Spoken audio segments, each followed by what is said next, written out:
anime fans, it's Katie Cullen with FANVERSATION.com, and I am here at Anime Pasadena 2022. Here's who I talked with today. I'm here with Great Delisle-Griffin. How are you doing today? I'm doing just great. It's the end of the day. The line was nonstop. It was just madness here at Anime Pasadena. Where are we again? What city is this? What day is it? I'm in a different con every weekend. Follow me on Twitter and you'll find out.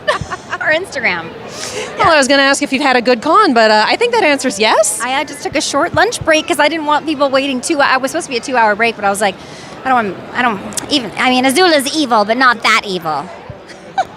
Azula still believes in OSHA. Yes, exactly. I'm not a complete monster. My mother thought so, but she was right, of course, but it still hurt.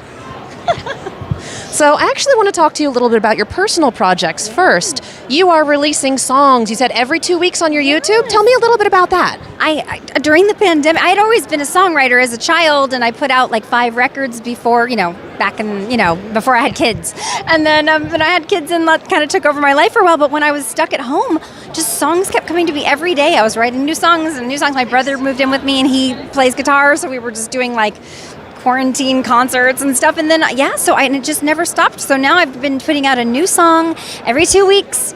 I did a whole children's album with this band called the Roughhousers, but now I've been doing solo stuff, and you can follow me on Spotify, Great Delisle, and all the places, Apple Music and all those, Deezer and all those places. A YouTube channel too. We put out fun videos every 2 weeks, so they're fun. Wherever music can be found. Just follow me. So, if there's someone watching who hasn't listened to any of your songs yet, what would you recommend them starting with? What's the Great Delisle-Griffin song starter pack? Well, the one that we just released a week ago is called You're Driving Me Away. It's sort of like Roy Orbison. My style is sort of like Linda Ronstadt, like Emmylou Harris, sort of like, Buddy Holly. Like, it's sort of vintage inspired, vintage tinged. So, very tuneful, though. It's not like I've listened to some music and I'm like, I don't even remember the melody or anything. It's just kind of forgettable. I think they're pretty good. Not to be Azula about it, but, they're pretty good. But you should listen. You should listen. But you need like a really good hook in there, because why make it if there's nothing to it? I go and watch concerts sometime, and I was thinking, I can't tell you one song that stuck with me, like not one image or one anything. It was sort of beige. Yes, I don't like beige. So you want color in your music then? Just like there should be lots of stuff stuck in your head. Yes. I want to annoy you for the rest of the week until the next song comes out. It's like you will be hearing this song forever in your dreams, when you're vacuuming, when you're cooking. It's going to be the soundtrack of your life. Let's go. An earworm is an earworm. I love it. All right, anywhere music is found. Yes. Speaking of music, you are Miss Chalice in Cuphead. Well, yes, we just dropped the rest of our, is it second season? I think it's technically season 3. It's season 3. I can't believe it. Well, anyway, I'm turning on the charm in season 3. My kids and I are going to watch that tonight when I get out of here. And, I got to be baby Chalice, and you found out how it all started in the orphanage. And I got a whole big, more singing. We just put it out an album. So, yeah, vinyl people. Wow. Lots of music, more music. Yes. Yeah. All of the music. I know. So what's your favorite aspect of voicing her? Oh, gosh. I love vintage things, as I was saying. So I really love that old animation style. And Dave Wasson's a great friend of mine, the guy who's the spearhead of it. And so we just bond over vintage animation a lot. He sends me like little clips, and every time he posts something on Instagram, I'm like, oh, I love that.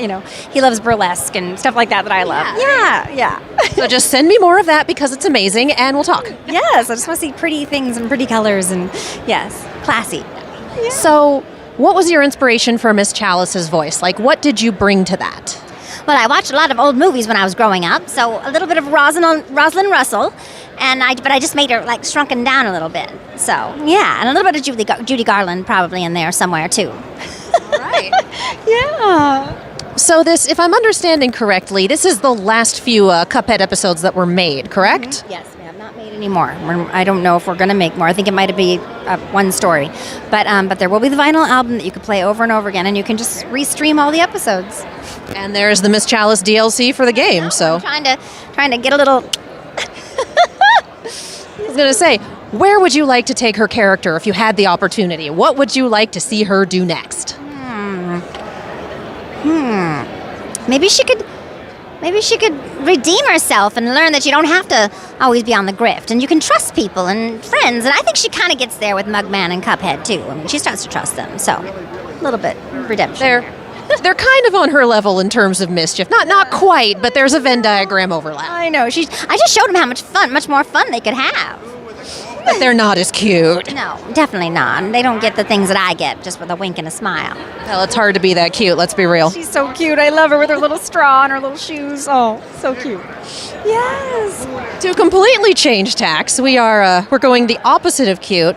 I want to talk Critical Role with you. Okay. You voice Delilah Briarwood in The Legend of Vox Machina, which is our season 1 villain.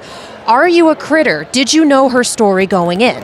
I did not know her story, but I'm a critter in that those are all my friends, and I've been working with them for years, and Sam Riegel was directing me for a decade before that, and we were just all so close. And so when I saw them getting so successful and doing their Kickstarter and everything, I was like, oh my God, I'm so happy for them. I was just thrilled. And then pandemic happened, and they had another actress in mind that I think was more of an on-camera person, and but they had some scheduling problems, so they just said, great, can you help us do, and I was like, oh my God, I love you guys, I would be so thrilled. And then I'm reading the scripts, and I'm like, oh my God, I love this character. I broke the world for you. She's just so dark, and she does it for love. She's not evil. She's just in love with love. Anyway, so as I was doing that, I was like, this is such a great part, and I'm not even really it. I was just like, this is all going to end up in some dumpster, And then one day they were just like, great, we're gonna stay, and I was so happy. And then when the response was so big I've heard from so many people, they were like, I always thought the voice of Azula would have been a good one for Lady Delilah Briarwood, and then when that happened, they were like, yes. So it was really validating. Well, we all know you can do a hell of a villain, and you really brought it with Delilah. Yes, I do like to be evil. It's fun. Evil's way Amazing. more fun. Yes. Amazing. Yes. So, having played Delilah for this first season, have you kind of gone back and watched the campaign? Have you kind of looked at other things, or are you just rolling with it for now? I'm rolling with it for now just because I'm a single mother with 3 kids, and I don't have time to watch anything. Honestly, sometimes I have to watch something for work, and so I'll go, we're doing a movie night, with my kids, where I'm like, okay, good, I'm getting work done, and we're having family time, and we made popcorn, and we're watching a thing. So I did want to watch Cuphead because I'm so proud of my friends that were involved, and Dave, and Wayne Brady's a friend, and there's just so many people that I don't want to see and have them go, so what did you think? And I'll be like, I didn't see anything, because I still haven't seen Avatar.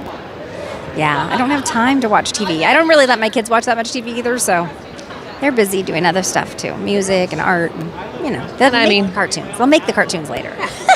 4 to 5 hours an episode, it is an undertaking. I know. Yeah. Okay, so then, where would you like to see Delilah go from here if you had an option for her story to continue on?